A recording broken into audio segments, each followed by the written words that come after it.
Shalom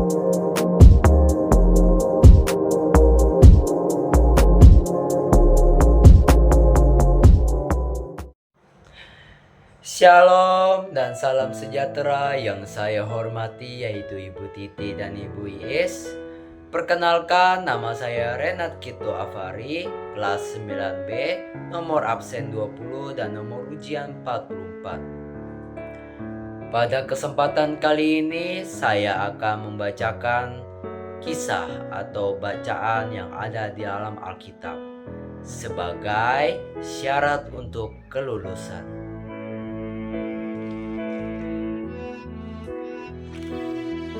Bacaan atau kisah yang saya bawakan pada kesempatan kali ini adalah Injil Lukas bab 15 ayat 11 sampai 32. Perumpamaan tentang anak yang hilang. Yesus berkata lagi, "Ada seorang mempunyai 2 anak laki-laki. Kata yang bungsu kepada ayahnya, 'Bapa, berikanlah kepadaku bagian harta milik kita yang menjadi hakku.' Lalu ayahnya membagi-bagikan harta kekayaan itu di antara mereka. Beberapa hari kemudian, anak bungsu itu menjual seluruh bagiannya itu, lalu pergi ke negeri yang jauh. Di sana ia memboroskan harta miliknya itu dengan hidup berfoya-foya. Setelah dihabiskannya semuanya, timbullah bencana kelaparan di negeri itu, dan ia pun mulai melarat. Lalu ia pergi dan bekerja pada seorang majikan di negeri itu. Orang itu menyuruhnya ke ladang untuk menjaga babinya. Lalu ia ingin mengisi perutnya dengan ampas yang menjadi makanan babi itu, tetapi tidak seorang pun yang memberikannya kepadanya. Lalu ia menyadari keadaannya. Katanya, 'Betapa banyaknya orang upahan Bapakku yang berlimpah-limpah makanannya, tetapi aku di sini mati kelaparan. Aku akan bangkit dan pergi kepada Bapakku dan berkata kepadanya, Bapa, aku telah berdosa terhadap sorga dan terhadap Bapa. Aku tidak layak lagi disebutkan anak Bapa.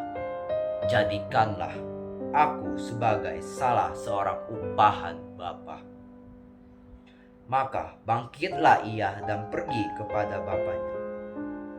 Ketika ia masih jauh, ayahnya telah melihatnya, lalu tergeraklah hatinya oleh belas kasihan. Ayahnya itu berlari mendapatkan dia, lalu merangkul dan mencium dia. Kata anak itu kepadanya, 'Bapa, aku telah berdosa terhadap sorga dan terhadap Bapa. Aku tidak layak lagi disebutkan anak Bapa.' Tetapi ayah itu berkata kepada hamba-hambanya, 'Lekaslah, bawa kemari jubah yang terbaik, pakaikanlah itu kepadanya, dan kenakanlah cincin pada jarinya, dan sepatu pada kakinya. Dan ambillah anak lembu tambun itu, sembelihlah dia, dan marilah kita makan dan bersuka cita. Sebab anakku ini telah mati dan menjadi hidup kembali, ia telah hilang dan didapat kembali.' Maka mulailah mereka bersukaria. Tetapi anaknya yang sulung berada di ladang, dan ketika ia pulang dan dekat ke rumah, ia mendengar bunyi seruling dan nyanyian tari-tarian.